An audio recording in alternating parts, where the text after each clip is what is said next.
senior center, just trying to get some stories, some insight. And the senior center started with some rooms in the American Legion. I don't know if they were for free or rented for classes periodically. And then it moved a couple of times before the opportunity opened up for the city to purchase the current building, and they've got the relationship with the city. So some nice partnerships there. And it was several years before they became a nonprofit. So we can do it slow, one step at a time as we're able to, or with the right donors and buildings, we could do it fast. And I don't know what our path is going to be. But if you have any connections, get in touch with us, let us know. If you have any ideas for buildings, let us know. So here we are at this point, and it's going to be a community effort to put this together. It's not just any one person or even the group that we have now. Just about everybody that's on our group now is busy with full-time jobs and providing services. So it's going to take some collaboration and some shared responsibility. So we're open to hearing from any of you who have some ideas or some support to offer. And anyone else want to share something? I'd like to ask a question. Do you think that the Astoria Armory would be a good drop-in center? Any ideas on that? I think that would be an absolutely great building. There's lots of space. There's the kitchen for making food. One of the problems that I do see is the problems that we've had recently with the armory, the people staying on the property, the loitering, littering,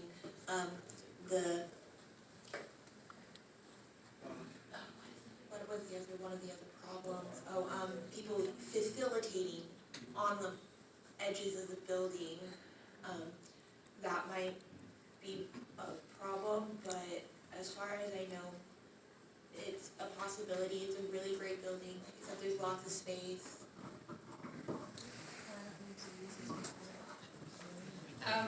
We had an issue with the warming center being involved with the armory at all because of the kids' programs that we do at the armory.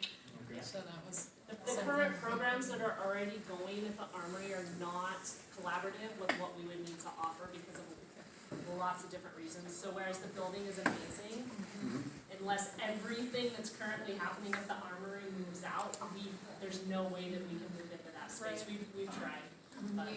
we've had There's talks with them about it as well. there's another aspect about having a building, we have to be within a special zoning. So it's a C3, C4 zoning, so we need to find a building within that map in order to fit within the city's guidelines. So there are steps that we have to follow as well. We just can't pick any building, any house, and say this is going to be it, because we could sign a lease for a building and get shut down before we open up and get stuck paying rent for a building, and we don't want to go there. So I do appreciate everybody's showing up and everybody's support. Both the jail and the ESD building are seized. Thank you, Nell. Especially seeing some county and city officials here, I want to encourage you that so often people think of public-private partnerships as we need you to pay for this. And actually, I'd like to bring to your attention a building that we identified just recently by windshielding. We went by and said, there's a property that never seems to show any activity whatsoever, and it's on Marine Drive.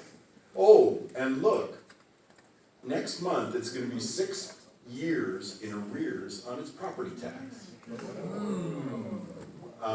This is a building, and I'm sorry, I'm not from here, and so I don't want to speak for Mrs. Bullard, who owns it, but the 2093 Marine Drive is a white building. It has antiques reportedly inside of it.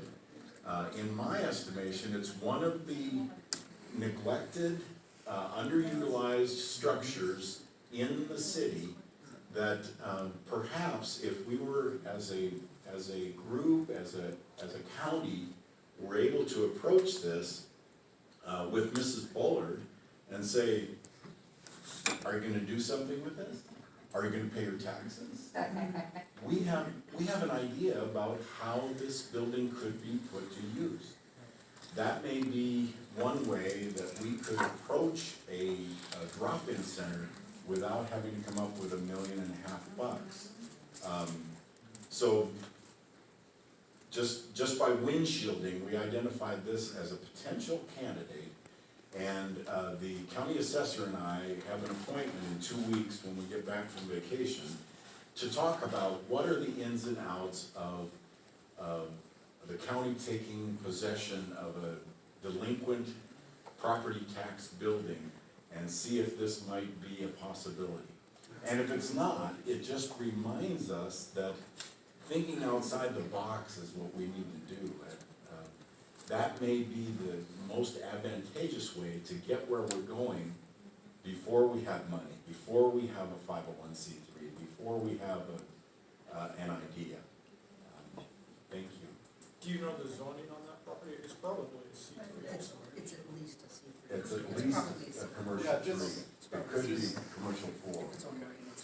For those who don't know, the mic is about to pass Pam Webb, who's No, it's not. County Board of Commissioners. Yeah. So we've got John Herman and Roger Roca from City Council and Pam, so. Well, let's get creative. I mean, I like the idea of that. Purchasing outright a marketable building is probably not within our capability. But we can put money together from several different places. And I'm gonna give you some ideas actually for some. So please, you know, when you're cruising around, when you're walking your dog, like I do all over the place, you know, and remember the criteria. You wanna be with C3 and C4 zoning, you're basically talking about marine, commercial, and dwelling, and parts of exchange, but not a whole lot.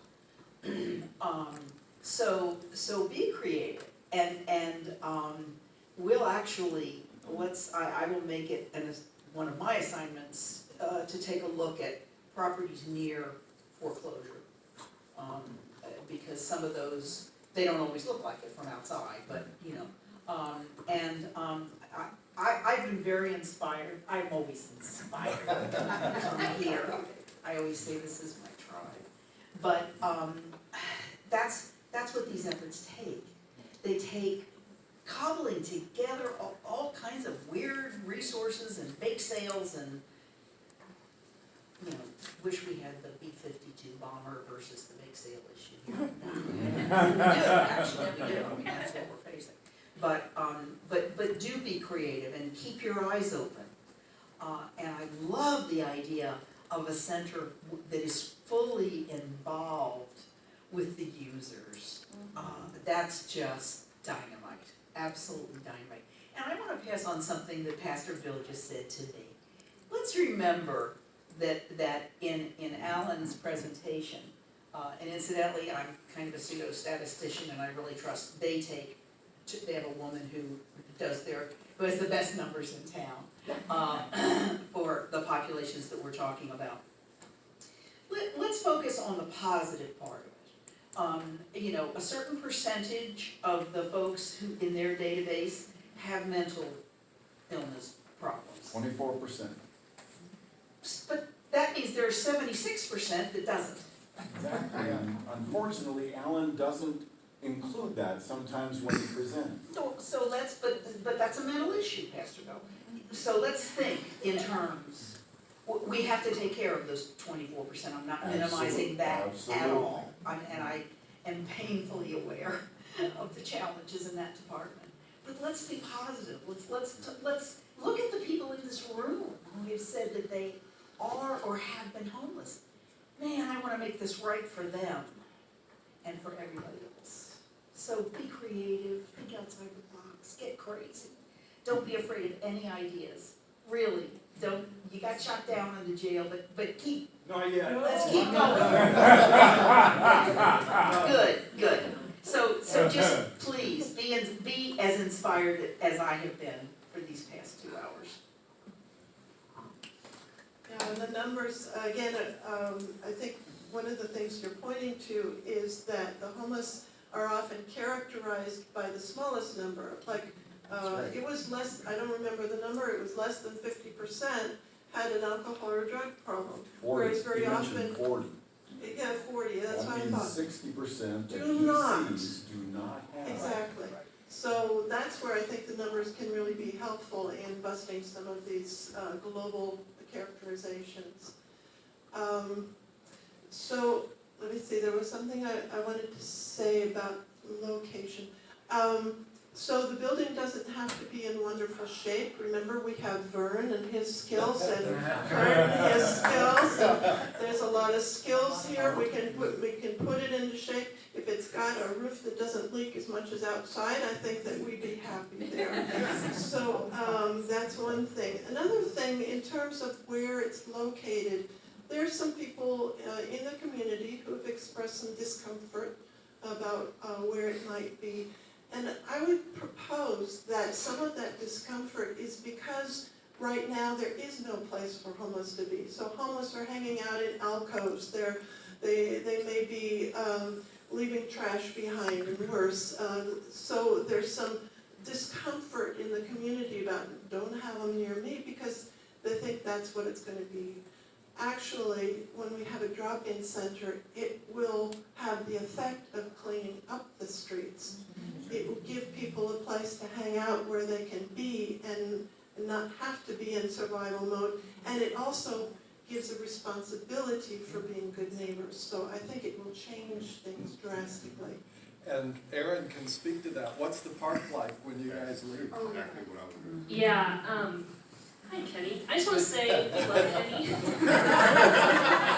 I forgot to say that last time I was talking, but no, Kenny Hansen is an amazing human, and thank you for your support over all these years. You're our go-to man. Kenny swings by the park and has lunch with us sometimes. I make him eat cookies and stuff. No, sorry, the park is great. We take great responsibility in cleaning up that park. Again, Filling Empty Bellies itself is actually run by the people that we're feeding and advocating for. So because of that vested interest, I mean, everyone knows when lunch is over, that park better be clean or they have to see angry Aaron. But for real, no, we haven't had problems. We clean up, we take responsibility, self-respect. You know, that's our spot. That's where we eat. So we all care. So. That's exactly what I was gonna say. Well, you can reiterate. That's what I was gonna say is that if, to prove that, yeah, where we take where we're at, what we have, we do take care of for the majority of the group. There are some people that might make a mess, but you'll see other people picking it up. We had one of our locals got given, a year and a half ago, a bucket and a grabber. And he walked around and picked up garbage all over the place. And that's what our tight-knit community does on the streets. Not all, but 90%. And you. Yeah, I've also seen the self-managing thing, the concept, I've seen at the park. People who are there homeless and they're calling other homeless on their stuff and saying, you know you can't do that, you gotta clean up, or managing the dogs and managing the arguments and managing the trash and managing the standing in line and just self-managing. And I've just been so impressed with that. There's no worries. Yeah, we've never had like a rule sheet. You know, everyone understands the rules, and everyone knows that if people don't follow them, we don't get to use them. It's a Straight up. neutral park. Everybody's equal, everybody's the same, no arguments, no hassles. We're all there to enjoy ourselves. It's sort of like being in high school going back to lunch. And recess, seeing all your friends, different ages and different groups, and you're all intermingling and all getting along, and that's just how it's been the last 4 or so years. Just works. I just wanna comment, there's been some people talking about the percentage of people that have, of homeless that have mental illness. I just wanna say, people that have a mental illness can recover. Thank you, thank you. And being homeless and having a mental illness on the street is gotta be the worst, most painful situation. And if you have a place to go and if you can interact with people, you can recover. Whatever that means, that's a very individualist, but it's a soft entry for people who might be able to be engaged with treatment. That's always a choice. Certainly, people don't have to have mental health treatment if they're not interested, but it's a good segue for that. But I just want to say, if you have a mental illness, it's not the kiss of death, heavens forbid. People can recover and have a full and fulfilling life and have a purpose. I mean, I've heard the term purpose several times in this meeting, and that's extremely important. I just want to say that, and I've witnessed through working in a drop-in center, I've seen people improve by socialization and interaction with other people. So, that's all. I think the idea of a drop-in center addresses one of the major concerns that our business community has, of people hanging out in doorways and the problems that entail from there, but I haven't heard anything about what the business community feels about this, and I was wondering if there was anybody here from that community, or perhaps if, Rick, I know you go to the Downtown Business Association meetings, if you have a sense of where they're at with this.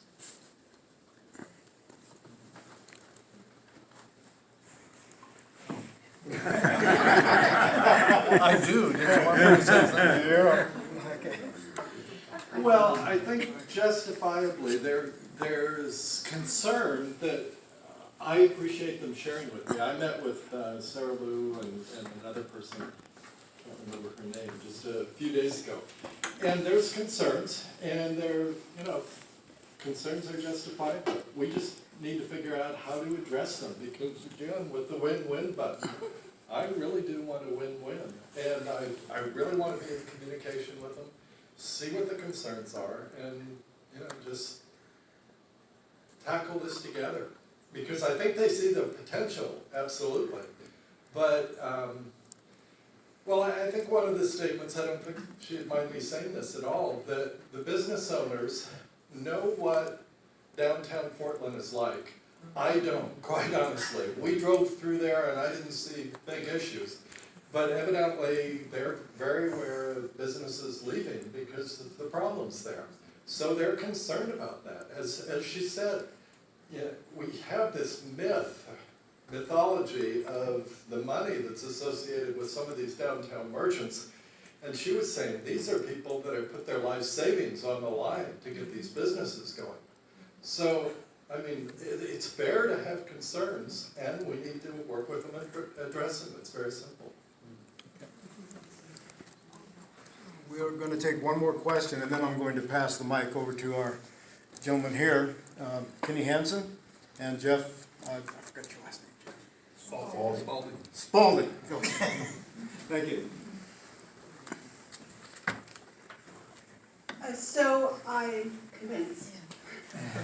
But I'm also curious, based on your data and based on the research you've done in other communities, how many people would you be serving each day? What sort of size and capacity do you need? There's so many questions that I have now, like how do you go the next step? Well, I can answer one of your questions. With lunch, on a good day, we'll serve up to 40 to 50 people on a good day. And then on days that it's raining, it's maybe 20, 25, and there are days that I've seen 12 people show up. So it usually all depends on like what Leslie said, but if we have a drop-in shelter, you're most likely gonna, I think, about 40 to 50 people on a daily basis. depending on if they have other things to go do, because there are people who will catch the bus and go out to Warrenton during the day, and then they'll come back here when the warming center's open, just because it's something to do. Well, that's one of my questions, is from the services that are presently being offered in Astoria, are you getting much spillover from the other cities? Yeah, I can answer to that. My main answer would be no. We really serve people who are here in Astoria. And that's not to say that we don't, you know, a couple people from Seaside, or maybe a couple people who are camping in Warrenton, come for a meal. We get some people from over across the bridge. Once in a while, we'll Right. get a couple people from across the bridge, but in general, the answer to that question is no, we are feeding local Astoria people that are here. We have had cruise ship people stop by and eat with us. Right, like I said, I mean, not just neutral, we serve everyone who is hungry, I mean, that's our mission. We serve everyone who is hungry, which is why I always try to feed Kenny, that's what I'm telling you. But no, numbers do vary, it depends on, food stamps as well.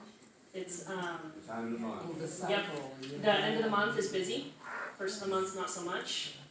It's seasonal as well, you know, so. I'm at the warming center and we also serve dinner. I don't see a big change in people that are not local in the area. We And serve seasonally? we have a big population of the same guys every year. So it's Throughout the local people. And even with the warming center in Warmington right. not Yeah, that's opening this right. year and the warming center across the river not opening this year, we still haven't seen an increase of people from out of the area. We've seen an increase in numbers locally because it's been so cold the last couple of weeks. Yeah. I'm going to pass the mic over to Kenny Hansen and Jeff Spalding. And please, tell me, what can we as a community do to help? Does everybody know who they are? No.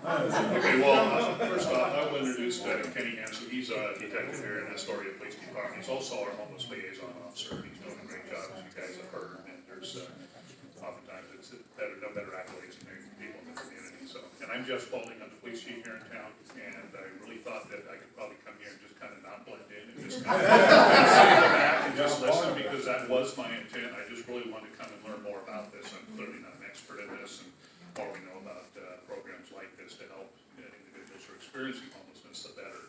But with that being said, well over a year ago, about a year ago, November, I did ask Mayor Lemire at the time about reestablishing a homelessness task force. So that's what we did. We've had, over the last year, we've had a lot of good meetings, and we've really built some really good relationships, and we've had some good work that's come out of some of the subcommittees.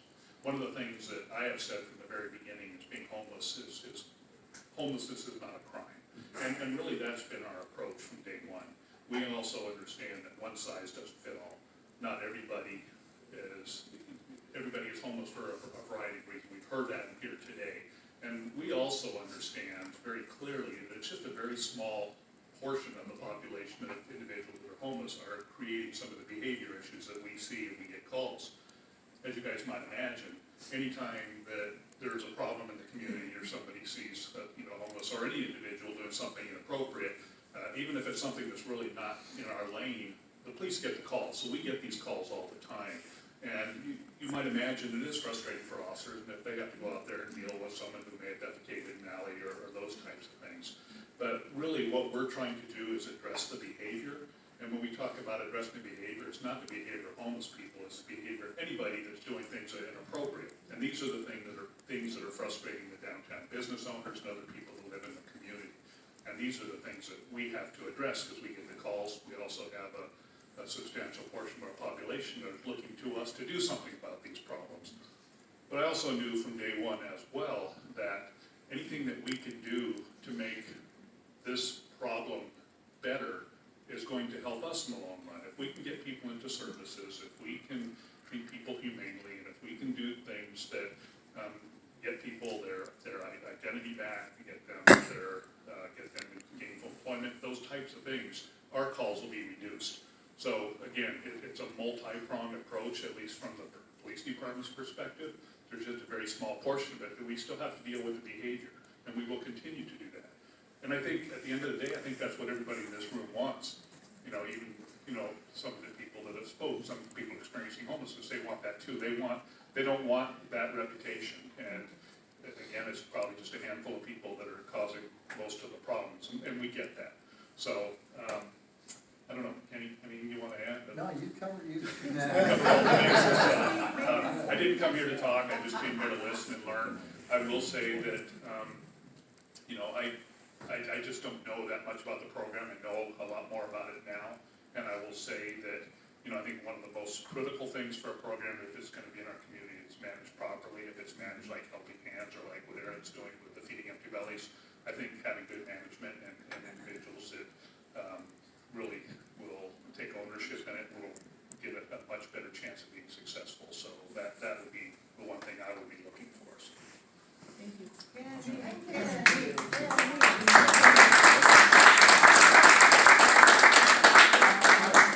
I do want to add one more thing about the Downtown Association. I do go to their monthly meetings as a representative from the Warming Center. They've been very welcoming to me and encouraging me to say what's going on at the Warming Center. When I forgot to bring up, when we were doing some major fundraising, that there was a huge matching grant or sort of thing, they encouraged me to talk about that. So they are very receptive to solutions, including the Warming Center. I do have one question. For the people who have animals and the drop-in center, are the animals going to be allowed in the drop-in center? Absolutely. I have a dog and cat. Hopefully just cat. My name is River Jabot. I'm filming this because nobody else is. I didn't expect to do this, but there's 40-something people in this room, and there's 10,000 people in Astoria. And we need to have a place for those people to come who can't make it for a variety of reasons to understand what's going on in this community.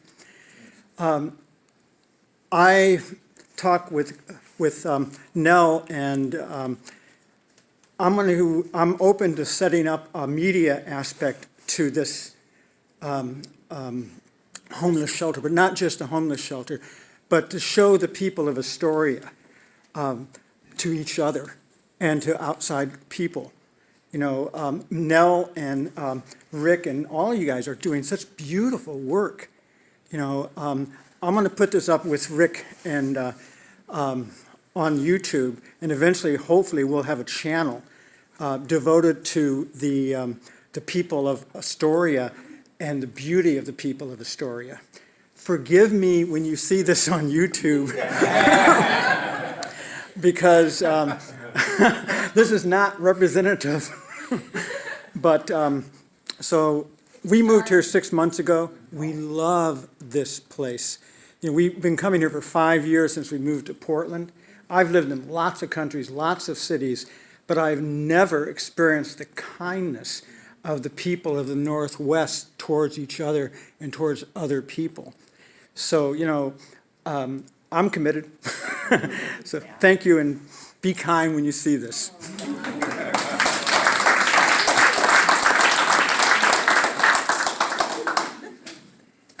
Last words, anybody?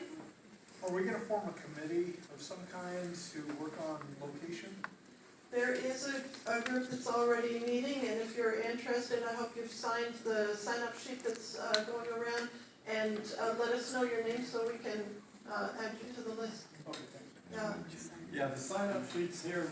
I know a lot of people signed it, but if you missed it, it's here on your way out.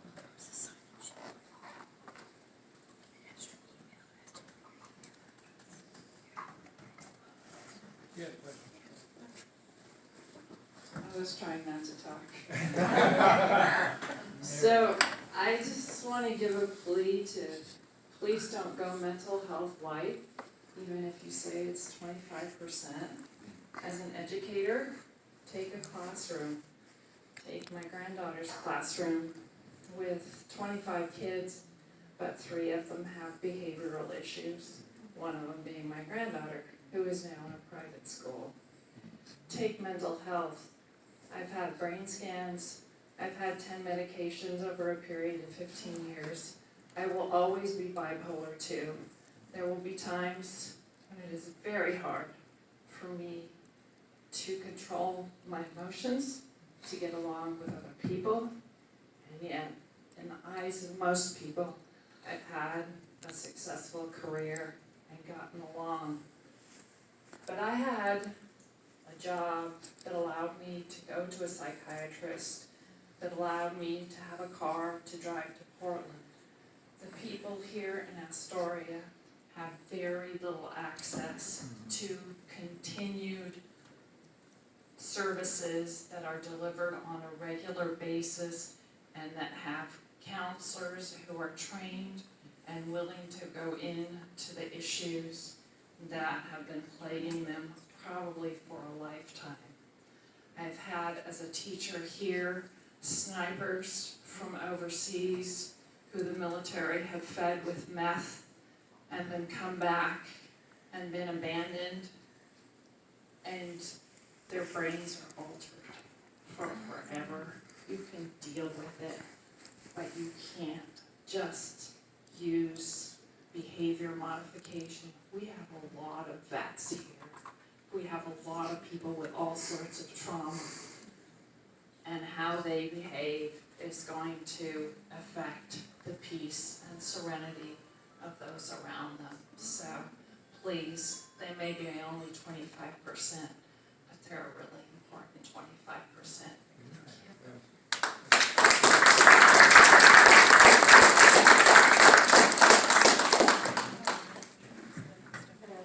The last thing I wanted was bathrooms. Until the drop-in center is open, maybe we could convince the city to leave the bathrooms open until the warming center opens. And that'll, reduce public defecation. They didn't put it on, they lock it at 4:30? Well, they said they're supposed to be open till 7, but they're not. No, they lock them at We've been 4:30. through there and they're not open until 7 p.m. Also on that too, I have a shower question. Yeah. Because I'm not sure what's going on with showers at the warming center, and I get that question constantly, because I know it changes. We have so many people that are, we don't have the number of volunteers Okay. and we can't have showers all night long. Right, of into the course. morning. So we only have X amount of showers that we can do nightly, so we try to get different people, it's not the same person that's Right. gonna get a shower every night. We try to stagger it as best we can, but we do showers nightly there. So every night or just the nights are open? Every night we're Oh. open, we're Every open, night yeah. you're open. You haven't We opened don't on have Saturday? additional showers. at capacity every night that you're open? Lately, we have been because of the cold weather, yes. So does showers start right when your doors open? Correct. They Okay. sign up for a list. Well, yeah, you sign up on the list and then. Sign up, but they don't Yes, start. But and you'll we'll let- leave, okay. and we let them do that as I was under the well. assumption that I'd asked Cheryl last year, since there's no couple rooms, I haven't been staying in the warming center, and we just come to eat dinner, and I'd asked Cheryl last year If you could do a shower, what and do you think? she had said that the showers were only for the ones who were staying. I've never heard that, so. Nor have I. We need to. And the rescue mission, you can go every day, the rescue mission's gonna Something Or you show. have to be a part of that program? No, anybody can go to. Men and both sides, like the women? Men and women, yeah. The women's obviously would be a shower, the women's rescue mission. The warming center on day 70 of 90. So in 20 days, 20 more cold days, we're done. But that ends our season too. That ends our season. Fall of Kurt, what did you have to say about showers? Showers, the other options for places. The only options are warming center, mission, and the pool, if you have all your paperwork. If you've got your paperwork and your DHS, you can get one. The Welcome Center will be open year round? Yeah. But they quit showing up. Thank you so much. Thank you so much, everybody, for. Thank you.